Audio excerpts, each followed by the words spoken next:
بسم اللہ الرحمن الرحیم۔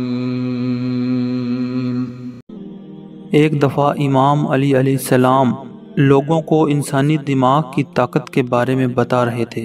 اتنے میں ایک شخص پوچھنے لگا، یا علی، کیا انسان کسی دوسرے کے بولے بغیر اس کے دماغ کی بات سن سکتا ہے؟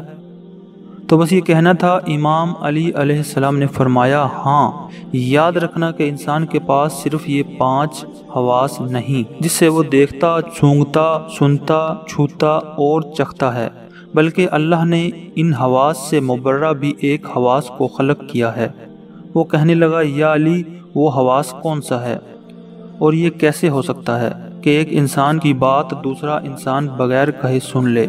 امام علی علیہ السلام نے فرمایا، یاد رکھنا، جب انسان اپنے دماغ میں کسی چیز کے بارے میں سوچتا رہتا ہے تو اس کی سوچ کا اثر آس پاس کے لوگوں پہ پڑنے لگتا ہے، اور یوں ایک دائرہ قائم ہو جاتا ہے، اور دوسرے لوگ اس سوچ کے اسیر ہونے لگتے ہیں، اور وہی سوچ گھر، محلے اور انسان کی شخصیت پر اثر کرتی ہے۔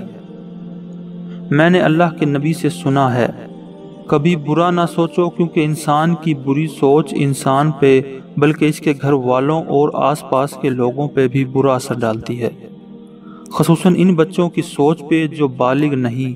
کبھی بھی اپنے بچوں کے سامنے گناہ کی سوچ کو اپنے دماغ پر حاوی نہ ہونے دو۔ انسان یہ سمجھتا ہے کہ جب تک وہ کہتا نہیں کوئی سن کیسے سکتا ہے، بلکہ حقیقت تو یہ ہے، بولنا تو صرف بات کو واضح کرتا ہے، بات کو جنم نہیں دیتا۔ اللہ نے انسان کو ایسی طاقت دی جو کہ کسی کے بھی دماغ میں چلتے ہوئے خیالات کو معلوم کر سکتا ہے۔ تو اس نے کہا، یا علی، اس طاقت کو کیسے بڑھایا جائے؟ ہر کسی کے خیالات کو کیسے سمجھا جائے؟ امام علی علیہ السلام نے فرمایا، یہ طاقت تقوی اور پرہیزگاری سے بڑھتی ہے۔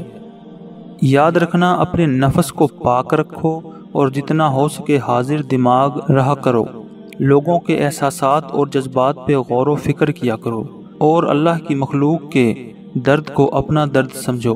اگر کسی انسان کو دیکھو تو پہلے یا علیمو یا کلیمو ایک بار پڑھو، پھر دیکھو۔ جب یہ اوصاف تمہارے دماغ میں پائے جائیں گے تو تمہارے دماغ کی طاقت، جس سے تم دوسروں کے خیالات جان سکتے ہو، تم میں بڑھتی جائے گی، اور یوں تم بغیر سنے لوگوں کی باتوں کو معلوم کر سکو گے۔